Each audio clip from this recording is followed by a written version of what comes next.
Umaga, simulan natin ang ating makabuluhang talakayan kasama live via Zoom ang isang human rights lawyer, ang Ateneo Human Rights Center Executive Director at isang women's rights lawyer na si Attorney Nicolene Arcaina para alamin ang kahalagahan ng selebrasyon ng Women's Month na ipinagdiriwang natin ngayong buwan ng Marso at syempre alamin natin kung ano-ano nga ba ang karapatan ng mga kababaihan na dapat hindi natin nakakalimutan. Magandang umaga po, Attorney Nicolene Arcaina. Welcome po sa programang Kapwa Ko Sagot Ko. Ayan, good morning po, Attorney. Sige po, simulan na po natin yung ating discussion ngayong umaga. Bakit pa ba sineselebrate ang Women's Month? Yung mga ibang lalaki nagtataka, bakit daw po walang Men's Month? Oo, ano? So, magandang tanong yan. I-celebrate natin ang Women's Month para i-honor yung struggle o yung journey no, ng ating mga kababaihan para sa pagkakapansay-pantay. No? Question, kaya wala rin tayong Men's Month ay dahil historically mas friends o mas nasa isang sa tabi yung karapatan ng mga kababaihan. Kaya halimbawa, as a 13 point in histories, hindi maaaring na yan po ang ating mga kababaihan o hindi sila may-ari ng sarili nilang property o lupa, no? At nakakarapat sa kanilang asawa na lalaki. So, dito, no, ang karanasan din ng kababaihan sa karanasan, mas mataas, no? At yung statistic charities doing is dahil may pakikita na mas nasektuhan ng mga kababaihan pagdating siya sa kanilang kakayahasan o even access to equal wealth siya halimbawa, no? So marami ngayon na parang nararanasan ng ating mga kababaihan hindi ka ba sa pansay o discrimination pati violence gusto natin na kahit man ng isang buwan no, sa isang taon na napapaalala sa atin bakit kailangan ipaglaban yung pagkakapanatay para matuloy pa na sa parehas kanilang pamanasan at discrimination sa lahat. Attorney, dito ba sa Pilipinas, nakakaranas pa rin tayo ng inequality sa babae at lalaki? So, meron pa rin ito tayong nararanasan na inequality. No? So, kumpara natin sa ibang mga bansa, masasabi po natin siguro minsan, maganda yung ating mga batas. Well, maganda yung ating mga batas para kababaihan. Halimbawa, ang ating funded maternity leave o kaya yung Anti-Bawsi Act. At marami tayong mga dalista. Ngayon, saya lang, no? Siyempre, meron rin kung saranasan lang yung pagkakapantay-pantay. Nagsisimula yan, hindi makawag ulit si Ate Cruz, no? Ate Cruz, for reason na kahit halimbawa sa ating mga dito na relationship, pag naisip na mas magaling pa rin ang mga lalaki, halimbawa, or mas leadership potential pa rin ng mga lalaki. Mula doon sa matinigis na mga prejudice natin, mga biases, lumilitaw no, na kung ano yung pag-claim natin sa mga kababaihan. No? Ano pa yung halimbawa yun? Siguro mukhang nasasayan naman nun, napakaliit naman na bagay. Pero tingnan din natin, halimbawa, sa Filipino, and this is very relevant, no? This is very relevant ngayon. Pagka-aresto sa dating Pangulong Duterte dahil sa war with Isa yung mapapansin actually ang China ka tinamaan ni Brazil pagkatapos ng mga may naiwang pinutay. Ang mga nagmana ng Gigatsmon ay ating mga sanay, mga kapatid na babae, just yung mga bagulang na babae nawalan kung sanay na mga inapasawa na 2 years, mga kamag-anak ng mga lalaki na naging dictator. So, gusto natin doon, kung sila ang nagbana nung digits na yun, ano kaya yung mga na-access nila na support at tulong, bilang mga babae. Yun, hindi tayo sigurado doon. No? Pero yun pa lang, nakikita natin na mayroong extra na bigas na dinadala ng ating mga kababaihan pagdating po mga gano'n sa ferry, no? And halimbawa, isa po so, niyan ay kapag ang mga babae po ay na-meeting ng pamilya, halimbawa, at ngayon, siyempre, so parehas pong babae at so lalaki na yung asawa ang nasa trabaho. Padalasan pa rin, meron pa rin meron pa rin po expectation that sinibaki rin ang magdadala ng pamilya as part of time. Kung sino na ganun pa rin po execution sa mga babae, hindi natin pa siya totally inasisilikon na rin yun dahil yan doon sa atin po ba yung nailig sa mga nakukita na for around implement ka ng polisiya. So, ano pa ba?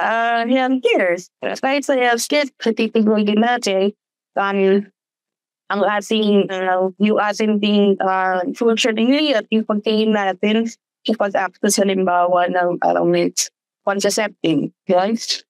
Or yung insapil on reproductive and sexuality field.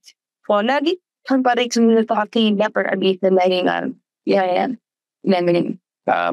expectation or medyo minsan napakimiya kapag ang babae yun kanong cases on violence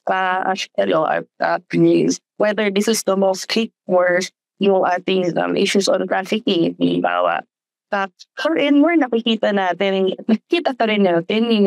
yung existent ng halimbawa sexual exploitation at abuse air trafficking of areas.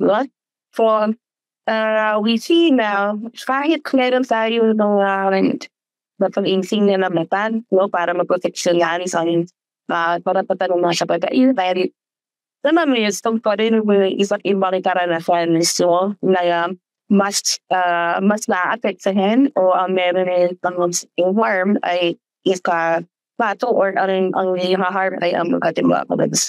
Opo, ma'am, nabanggit nyo kanina na sa pamilya, nasa babae o nasa nanay ang burden ng pag-aalaga ng mga anak. So in a way, we see women as an icon or as a person of authority.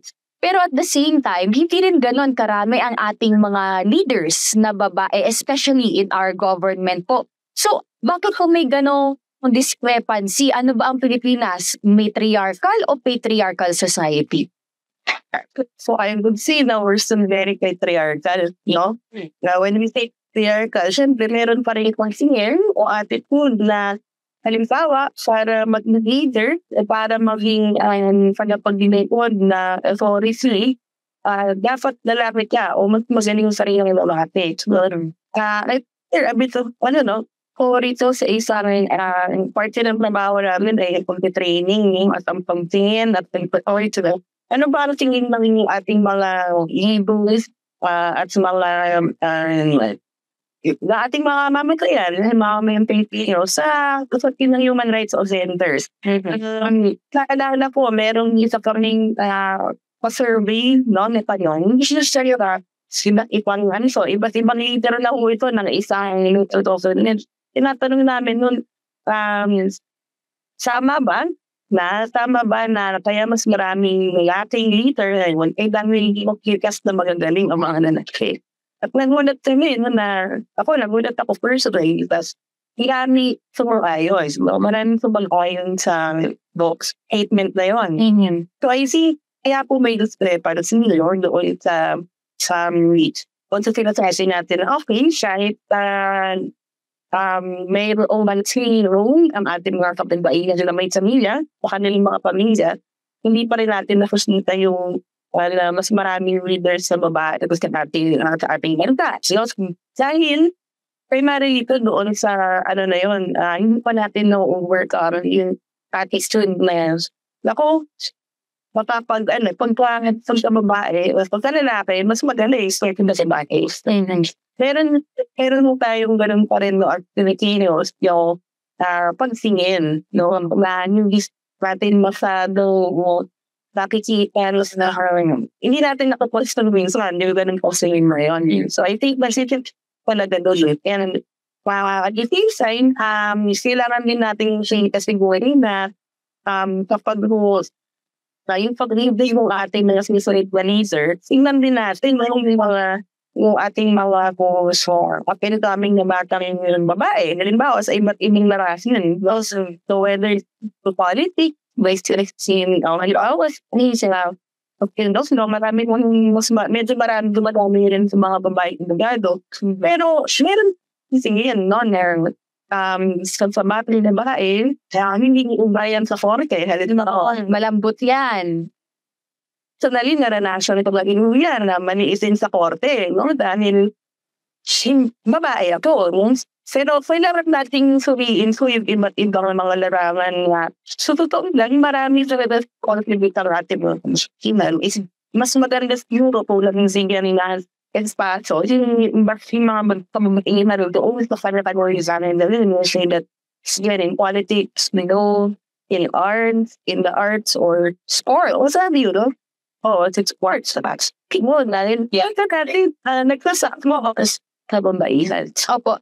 At hindi na test, magiging po proseso ng pag-label. Tapos, attorney, nabanggit nyo, prejudice. Kumbaga matagal na siyang nandyan sa lipunan natin. Saan may pag-ekling lang? Bakit hindi po tumataas ang tingin ng mga tao sa isang babae? Bakit kapag naisip babae, sa bahay yan? Kailangan ba kaya isama na ito sa curriculum, for example, sa makabayan para ma-empower ang mga kababaihan na bata at ma-realize din ng mga lalaki na pwede rin palang maging powerful ang mga babae. Parang managan talaga ang education, no? Siguro po yung tingin ko doon dalawang step na siguro sa atin sa atin po mga magulang. Nagsisimula sa bahay yung tinatawag niyan. It's not sa young age na socialization na rin. Yung funny, pag there's for each palian ng sino, yung better gender, better species, so, pagdating sa stelahan, actually, ngayon medyo older limit sa iba't ibang anyway. Nagpakadasap na rin ng gender sensitivity, halimbawa, kapag nilang mga yuding, hindi mo sana, nandot ni Sri dito at naipapasas ka at a very but appropriate aims for her and at flower scale and how you do. Kaya mo nagitin na limbawa, actually, it's a pinag nakarihari na sexuality education na napapasat sa adolescent pregnancy bill. Isang uli sa mga aspeto na sinutifid pa rin na state as idolings pabakalan na yun, yung magkakaparatay among sexes, no? Kung ano yung appropriate o tama ang titusuri ng gender equality. Habang ba, bakit magsawang formation in joints mabato. Dapat partners ko ang paaralan at sining ating nangyabintang at or ibang tagapangalano ko dahil si ating Venus work, whether that comes to me to accordance in jigs in none of the leaders. Waiting, it's kind of for you. I was a dream of a part later sa yun. Mahagi, as a thing, passing nose, Opo, nabanggit nyo, gender sensitivity, nabanggit nyo na rin po yan. Ito po mainit-init na usapin. Nabanggit po natin, kababaihan, ibig bang sabihin kasama dyan ang mga trans women? At po, what nabanggit nila, mainit to na usapin at alam ko rin na isindihan po for karamihan po sa atin kung na Pilipinas, sa atin mga Filipino ay hindi ko pa rin pa rin nasa pahazi ng o babae yung at-aris kay main madness. Ano po, it's sort of fears that as what my western or what she claims that uneducated lawyer. Kailangan po at kapamos po, nagkama po na was to it all stuff line of that when we when we fight for women, right? Bakit? Pag sinabing basically, hindi ba sila babae? Yun ang di ba? Yun ang content, yun ang content song. At ang very, very, fun pa rin kung na mabalikan natin ay siya. Ang babae na, or yung ito's body. So on one hand po, sinasabi natin, kung ano yung reproductive or yung reproductive organs mo or yung sex mo ay babae, nung ikaw ay pinanganak. Kung ikaw ay may vagina, no? So, pero, we understand that human is two things, or yung concept po ng sex. But when we talk about the concept or gender identity, halimbawa, na paglamangis ang gender identity or pag sinapaliwang hierarchical genderism, we take into consideration so ano yung pag-tier ng tao na involved sa kanyang careers. Pero saan niya, tsaka ano natin chingay yung sarili mo niya. Kaya rin, bakit sino paranasan ng ating encouraging na glass? Pinanganak sila na sa parian na naasay ko saan sila ay pinanganak ay na-offered me dahil sila ay may mga ganaw but the words na are meal. Pero yung kanilang sila sa nilang mga sarili na po kilang tumatanda, maramos na nila kasamanda, ay sila ay babae. So, on skin, why sa natin ang samiging babae, it's not just a matter of so, it was of the we can experiment. And I would want to say, outward natin naman pag-politician natin yung sarili kasama sila natin sa ating mga sarili. And issues, hanggang sinasabi natin ko bang bainan, kailangan mo kasama sa i-fulfill sa isapan. Was it? But again, ang babae ay sila a matter of sex. Mga isa na very limited yun doon na yes, maganda na nawakan natin yung ating tingins dahil para ma-accommodate at para makita at ma-recognize na mga karanasan sunod na yung karanasan ng ating mga karasumisip. But fan experience which there are many kinds or forms of violence and discrimination. So I think mahalaga na kasama ang ating yung trend Nabanggit po natin, ma'am, kanina yung mga batas na sumasaklaw sa kababaihan, yung violence against women. Ano po, pati yung, I guess, in a way, sakop din tayo nung bawal bastos law, ganyan. So marami po tayong mga batas na ipinapasa, particularly para sa needs ng kababaihan. Pero kapag binanggit po yung women empowerment, medyo broad ito na topic. Ano bang ibig sabihin po pag women empowerment? Ibig bang sabihin dapat lang may mga batas na pabor sa mga kababaihan o meron pa po ibang aspeto ang women empowerment? Salamat, magandang sa rin ang women empowerment ay hindi na rin pagkakaroon ng mga batas na pabor sa mga babae o nag-extending doon ka na yung mga kababaihan. Dapat medyo in this genuine na pagkakit konsilalan ba na siya rin mga kasambain. Reason bakit may pinapasay mo matasurfing in the first place. Pangalawa, kailangan din ang isa sa mga or income na naman nice para makarate na sila sa toong responsibilities.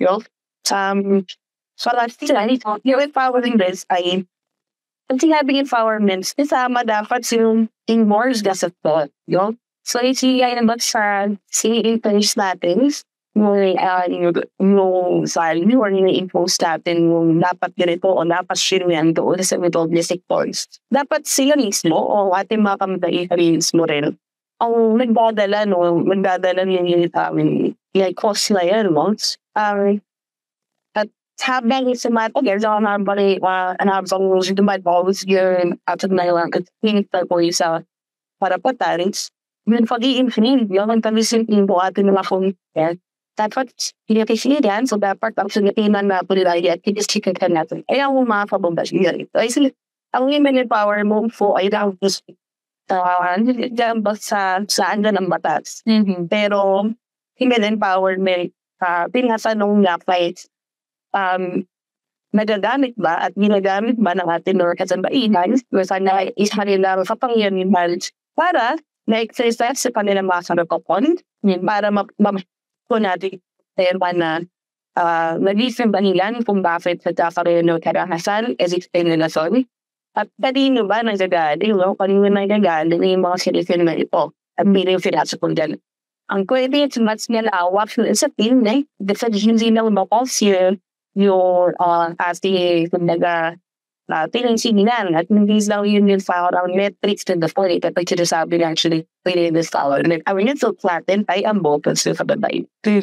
Pero bang ibig bang sabihin nun na ang women empowerment ay responsibilidad lamang ng mga kababaihan o meron din pong papel dito yung iba pa pong mga gender, LGBT, and even po ang mga lalaki? Magandang patuloy one. Sinasabi natin na lahat, no? Kaya actually, may reconciliation sa usap yung pagtaguyod ng kapatid ng mga categories. But ang sinasabi ko, lahat tayo meron pwede equal years roles. Halimbawa, sa lalakihan, silangan ang advice sa ating lagi ay siguro natin kung paano di ng mga lalaki tayo actually nakakakontribute mo sa rin sa hadlaw or doon sa marriage roles pag-tamis mo totoo equality, ano mga pampirin, perspective, ano mga accessories, ano mga nerd biases yung kailangan natin si Alimer.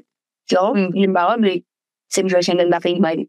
Parang, matingnan ko, okay, paano ba natin mas mag-decision yung lagay ng pamaya sa lakro at sinami. Minsan, even think, ano ka, in our own deal. Meron ko naman yung sanay sayo, ang oon sa tayo na part of school and hospital. Okay na to, siya baga sabi nga sa me, mamigyan sa diba? So, hindi tayo sa topic yun sa okay na license namin iba't ibang tao na dapat involved din at dapat conscious din, no? So, ulit sa ating paano tayo nakaka-contribute, ulit sa ating home, ulit sa nakasanayan natin So, yun, so, sinarayan na sa ating LGBTQ ay A+ na LGBTQ ay A+ na individuals, malaki rin mo ang professional noon nating LGBTQ relationships. From LGBTQ experience din mo, meron din mo additionally and discrimination, no? Doon sa nanaranasan ng LGBTQ persons. And because of this experience, mas kaya natin na isakita na dahil papunta tayo sa equalities, no? At sa discrimination. Sa akin, we share that experience that pwedeng may mga pagkapain, pero sa matismo din natin yung pagkaspere-perehas yung experience to actually intersectional experience ng women and LGBTQ youth laws.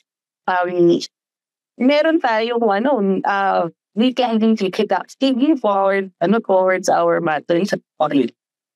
Marami yun, lahat tayo meron responsibility at roles that we can definitely commit to, thinking experiment rights. And it's also when kumbaga, very critical din sa actually kahit sa mga hindi babae, wait, we did ay dati, ganyan yun. Kasi yung siyempre dati sa ibang mga nagkakulog sa us para sa ano man ang feminismo o para sa ano ba ay equality. Sinabi ko rin isa kung outspeaking na lalaki. Kung lahat tayo pantay-pantay, or dahil sa feminismo, hindi sa kailangan na ikaw bilang lalaki ang manlilibre on the first date. So yung mga team pansinin, no, aari nating ma-challenge together. At ito ay big war. Ito rin ay maganda hindi lang po para sa mga bika. Ito para sa yan. Okay po, attorney, medyo kinukulang na tayo ng oras. Panghuling mensahe na lang po. Ngayon pong Women's Month, ang dami po nating natalakay sa 30 minutes lamang na ating pag-uusap. Panghuling mensahe na lang po, ma'am. Ako po, ating sari ay sa aking pag-asa ay magkama natin na ito lang yung natatangin ang karapatan ng finance doon sa akin sa field at positive paglaban sa araw-araw. Sina natin ano yung mga karanasan ng ating mga kababaihan na nakakaranas sila para sa salita our house, our karanasan, it's good thing at words, whether in our immediate family, with our schools, communities, in our workplaces, in our national activities, in our national international communities. Sana maging panatili tayo ng bukas.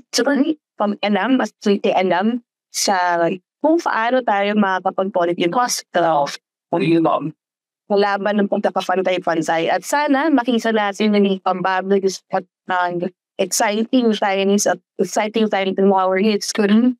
At napakahalagang nakating pasaysahan ba yung itawas itong usap tinuma sa war on drugs na ang point sa sabi na hagan ito ay mga sinijet ito rin manayan na yung ating at isang anak yung mga babae na ang usapin ng relevant at ng human minister of equality ay usapin rin sa kanila ang kawan of stupid to tignan natin doon sa ating araw-araw na mga karanasan paano tayo mas makakaalam paano tayo makakasarin o makasarin yung experience na karanasan is pinili. Wala na yun. At hindi pa. Pinagpala-translate sama-sama na send mo tayo yun.